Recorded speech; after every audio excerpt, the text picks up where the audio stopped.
Ladies and gentlemen, Sidestrafe here, celebrating May the 4th in style with a look back at Star Wars Battlefront 2. And with that, we'll also be discussing the new Battlefront game from EA and DICE. Star Wars Battlefront. Back when you could still get a game that provided you with hours upon hours of content at no additional charge. Back when DLC was still in its infancy and you could rely on the fact that the initial product that you purchased would be jam-packed with features and content.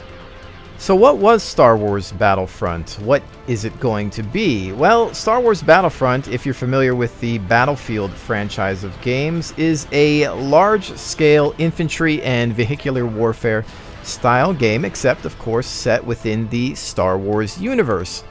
However, unlike current Battlefield titles and other games of its genre, you had a lot more to do in this title. You had not only the Galactic Civil War with Imperials versus Rebels, you had the Clone Wars featuring clone troopers versus droid armies, and you could play as either, and each featured a wide variety of classes and vehicles.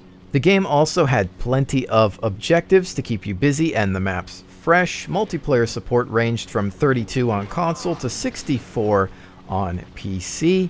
You also had single-player options if you didn't want to deal with multiplayer.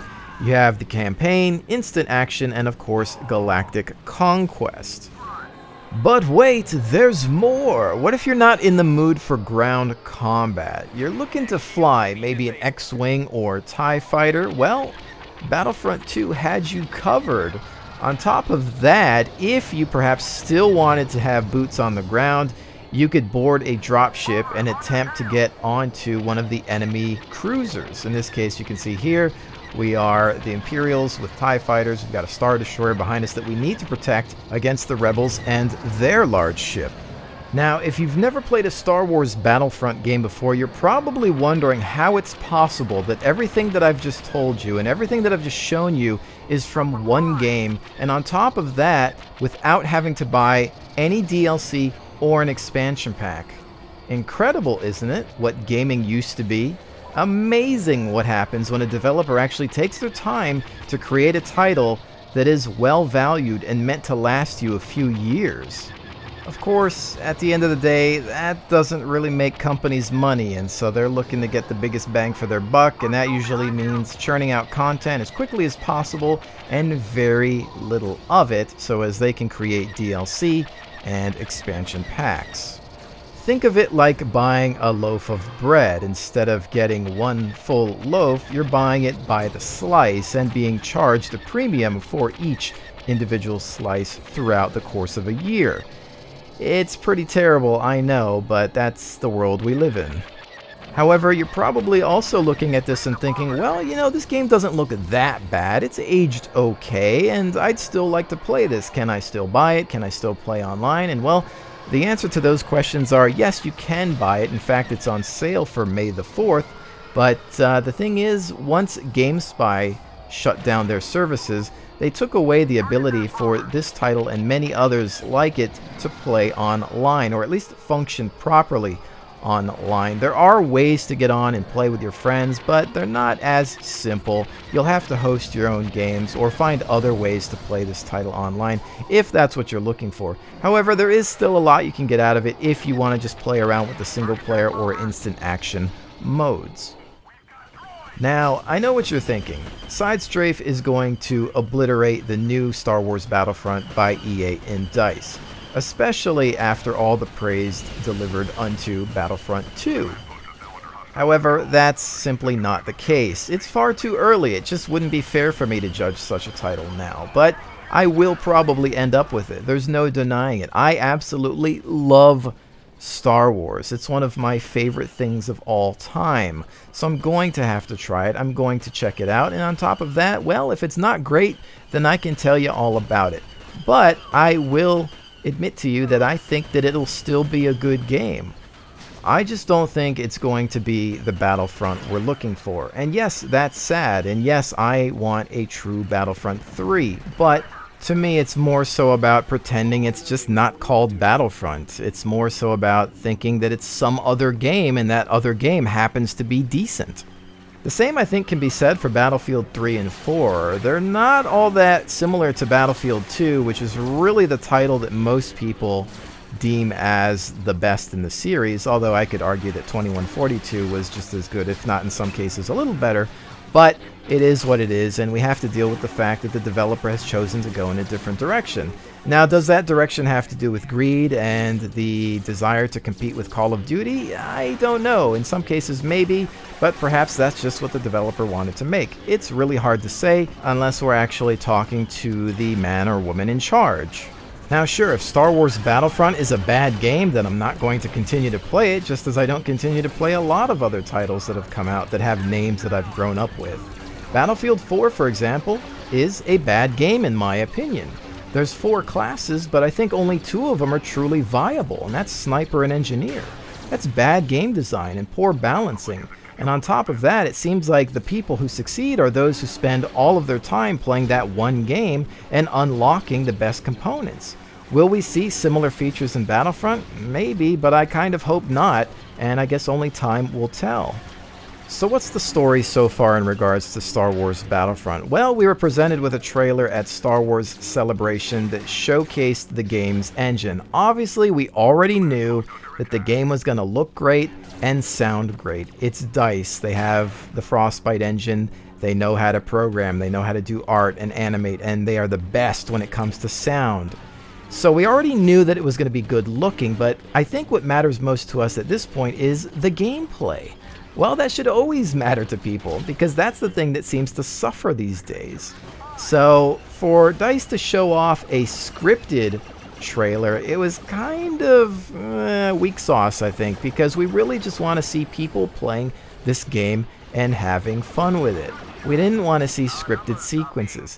Yes, your game engine's impressive. Your models, your animations, your sounds, very impressive, but we already knew that you were going to deliver such content. We want to see somebody playing the game. That's what's going to be important to us. That's always what's important to us. In fact, game developers of the world, if you're watching this, stop scripting things and just show us somebody playing the raw game. We don't care if it's buggy or unfinished. We're not that critical of you because we understand that it's incomplete. We understand that it's alpha or beta. We're okay with that. We're adults. We understand what that means. Now, if the bugs show up after release, well, that's kind of a different story. You've had a lot of time to work on Battlefront, thankfully, as opposed to Battlefield. You haven't been forced to release this game immediately. Now, I know EA would have loved to do that, but this time, Disney was in charge, and they said, look, you're not releasing anything until a month before the movie comes out, so deal with it. And thank goodness for that, because I think what DICE actually wants is enough time to develop a proper game. Hell, I believe that most developers want more time. So let's get to the good stuff. What do we know? What don't we know? Well, we don't know a whole heck of a lot. It's still early. Welcome to game development. But with that said, we do know that the game will only support 40 players. Now, I say only as if it's a bad thing, but, well, I think it's just because we're used to DICE making 64 player support titles. And, well, we're used to Battlefront having more player support, at least on the PC platform. So I think that's the thing that scares me the most, because it makes me think that the maps are going to be small. Or are they? Are they going to do something to add to the combat? Will we see bots like in Titanfall? Because I really think that, sadly, that's the only other option we have, because we want to see large-scale battles. We picture Hoth and Endor, and, well, those weren't tiny little skirmishes. They were big battles, and if they don't add something else to make up for the lack of players, then it's not going to look right. And I'll admit, I'm not a huge fan of bots. Titanfall, I think, did it best, but if they don't do something similar to that, then I'm not sure what to expect of Star Wars Battlefront. What's next? Well, how about no space battles? Such a major component to a Battlefront game, and it is being overlooked. But will it be DLC? I don't know. I wouldn't put it past EA these days. And, you know, again, we have to look at the fact that DICE might want to do one thing, and EA is forcing them to do something else. It's really hard to say, but it is sad nonetheless.